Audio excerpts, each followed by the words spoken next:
La justice de l'intelligence et la sagesse. Le sage n'est pas celui qui sait beaucoup de choses, mais celui qui voit leur juste mesure.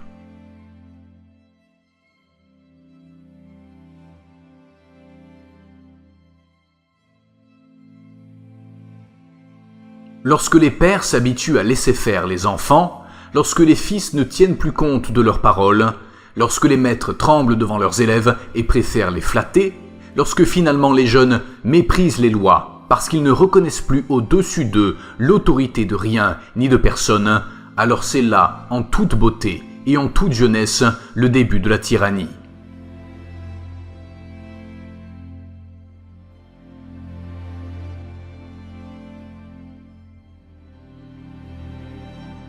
Les maux du corps sont les maux de l'âme. Ainsi, on ne doit pas chercher à guérir le corps sans chercher à guérir l'âme.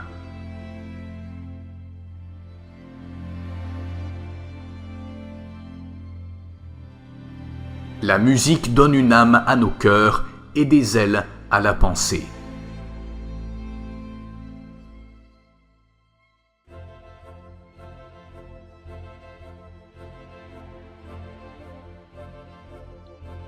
L'essentiel n'est pas de vivre, mais de bien vivre.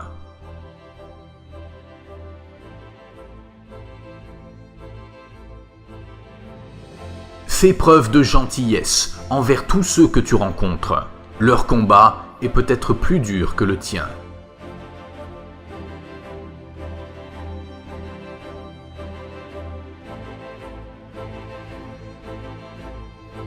L'âme trouve son repos en dormant peu, le cœur dans le peu d'inquiétude et la langue dans le silence.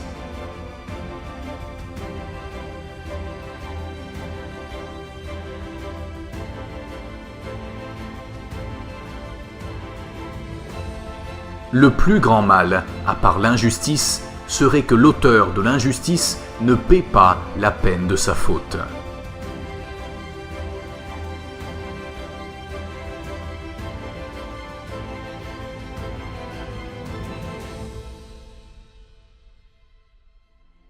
On ne peut guérir la partie sans soigner le tout. On ne doit pas soigner le corps séparé de l'âme. Et pour que l'esprit et le corps retrouvent la santé, il faut commencer par soigner l'âme. Car c'est une erreur fondamentale des médecins d'aujourd'hui. Séparer dès l'abord l'âme et le corps.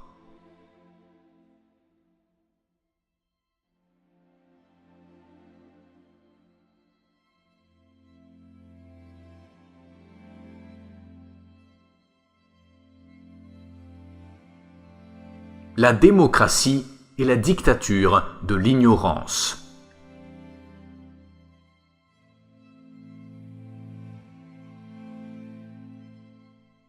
On ne doit pas chercher à guérir le corps sans chercher à guérir l'âme.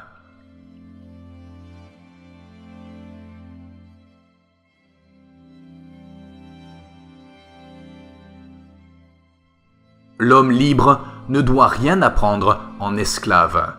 En effet, les leçons qu'on fait entrer de force dans l'âme n'y demeurent point. Ainsi donc, n'use pas de violence dans l'éducation des enfants, mais fais en sorte qu'ils s'instruisent en jouant. Tu pourras par là mieux discerner les dispositions naturelles de chacun.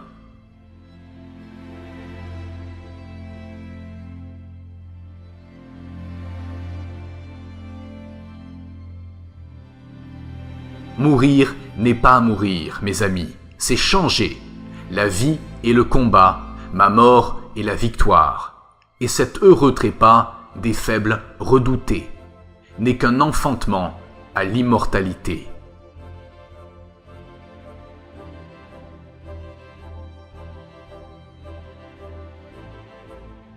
La nature n'a pas fait chacun de nous semblable à chacun, mais différent d'aptitude et propre à telle ou telle fonction.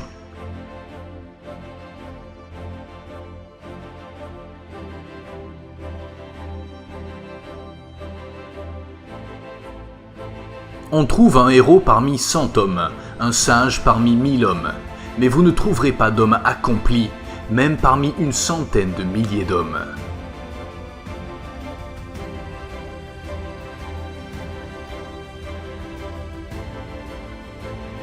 On peut aisément pardonner à l'enfant qui a peur de l'obscurité. La vraie tragédie de la vie, c'est lorsque les hommes ont peur de la lumière.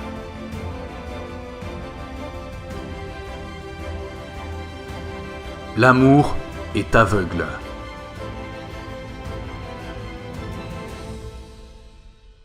La plus grande victoire, c'est la victoire sur soi.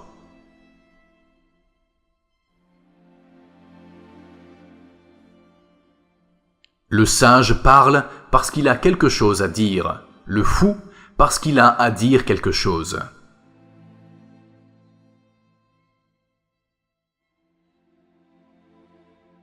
Le corps est le tombeau de l'âme.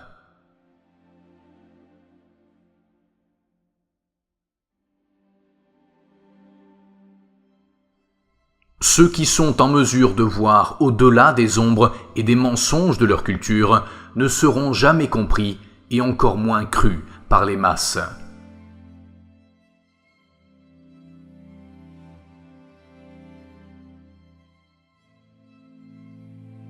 Chacun, parce qu'il pense, est seul responsable de la sagesse ou de la folie de sa vie, c'est-à-dire de sa destinée.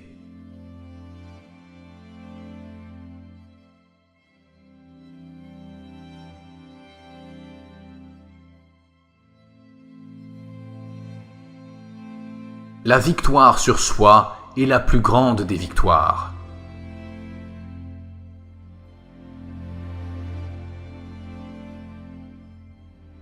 Ceux qui sont trop intelligents pour entrer en politique sont punis en étant gouvernés par ceux qui le sont moins.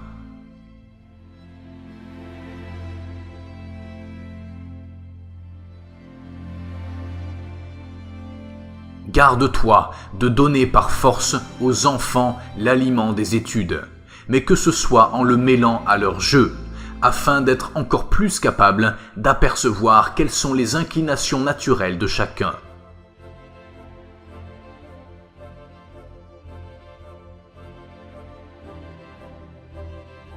La simplicité véritable allie la bonté à la beauté.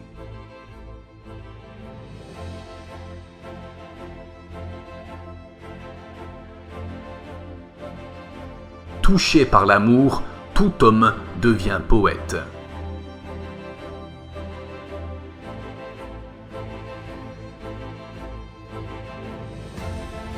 Le pire des maux est que le pouvoir soit occupé par ceux qui l'ont voulu.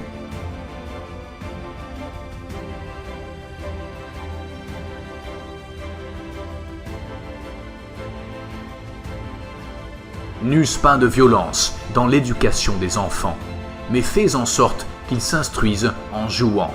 Tu pourras par là mieux discerner les dispositions naturelles de chacun.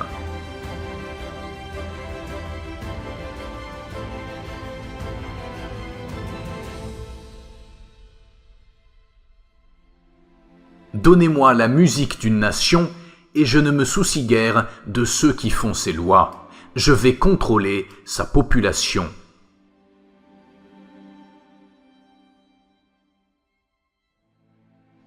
Le beau, c'est la splendeur du vrai.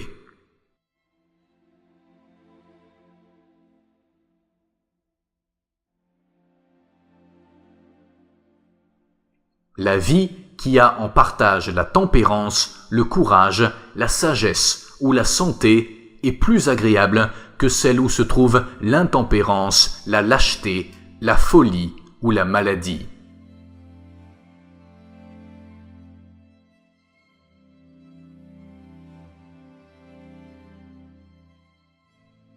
En toute chose, les extrêmes sont rares, les choses moyennes très communes.